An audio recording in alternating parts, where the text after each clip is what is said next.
It is Monday, May 12th, 2025. Hi, you guys. It's the SOS show short. I'm James, a junior super organizer, and thank you everybody for my birthday wishes. It happened a couple days ago. I turned 56.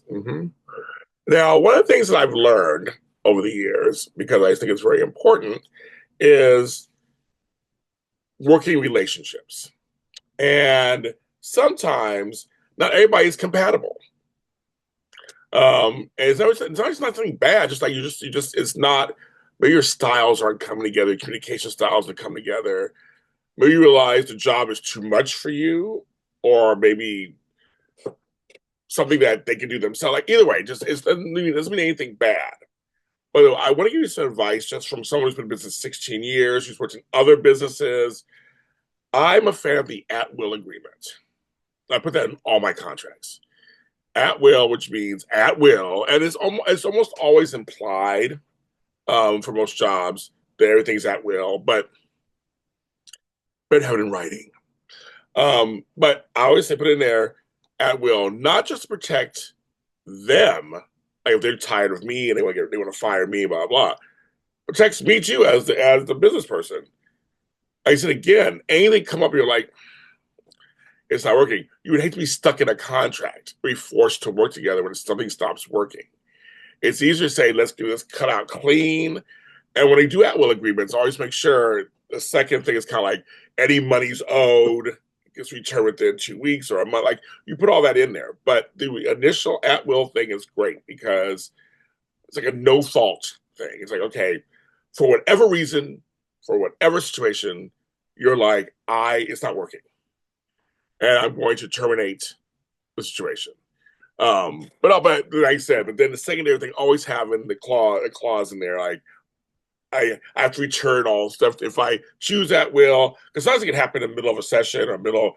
It rarely happens, but I've had to fire a few people in my life. I've been in business 17 years, 16, 17 years, but hopefully it doesn't happen to you. But in case you're like, okay, make sure I return any materials that are yours. If I have my person, I can get back to you in 24 hours or like a week, however, whatever you guys come up with when you first start, you put that in there when you first start.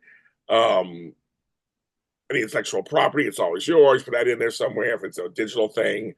If there's any money, like I said, any monies you owe them back, if you have a agreement where you're like, I owe you this much, or you owe me this much, as you pay back at a certain time.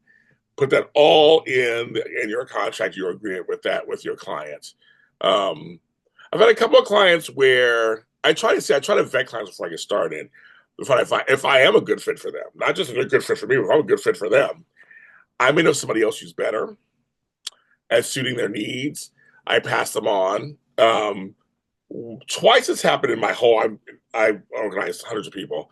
Twice it's happened in my career where during the job, we did a couple of sessions, and I realized, I know somebody who's better at this than I am for what they want. Because sometimes everything's layers. Your client doesn't know exactly what they need. You don't know either at first. As you uncover, like in peeling back an onion, you uncover stuff. You're like, oh, maybe they need this. I goes right by, so I'm going to pass you off. So I kind of used the at will agreement on that. Said, I'm cutting us. You pay me up at the end of the session, but I'm going to pass you on to the next person. I used to do introductions and get them started and get them going. And I don't ask for no finder's fee like that. I just pass them on to somebody else. Well, it's fine. But that's something that's happened a couple times in my career. I was like, you know what? I'm not. See, I like being honest, transparent. I'm like, I may not be everybody's taste or skill level or cup of tea or the way I talk or how fast or slow I go. For some people, they need very specific attention for certain things. But I think I keep saying at will agreements to me are some of the best things to have in your contract, so it protects you and them without any kind of litigation or nothing. Or if you're in a dangerous situation, you find yourself and you don't know until you get there, or you're like, yeah, I'm done. I'm out. I'm like, this is not happening. And it's no fuss, no muss. And I just think it's something that I want to pass on to folks who may or may not be doing that already or know about it. I'm just a big fan of that. The Super Organizer Show is on Facebook. Super Organizers on Facebook. Super Organizer Show and Super Organizer both are on. I guess it's X, the Super O, the SOS _ show other pages. Blue Sky, Super Organizer. And I'm James Jr. everywhere else. I have also my James Lott Jr. Also a lot of help.com/the Super Organizer online. And a couple books out too, and I got more coming. So check us out on Amazon. Talk to you next time.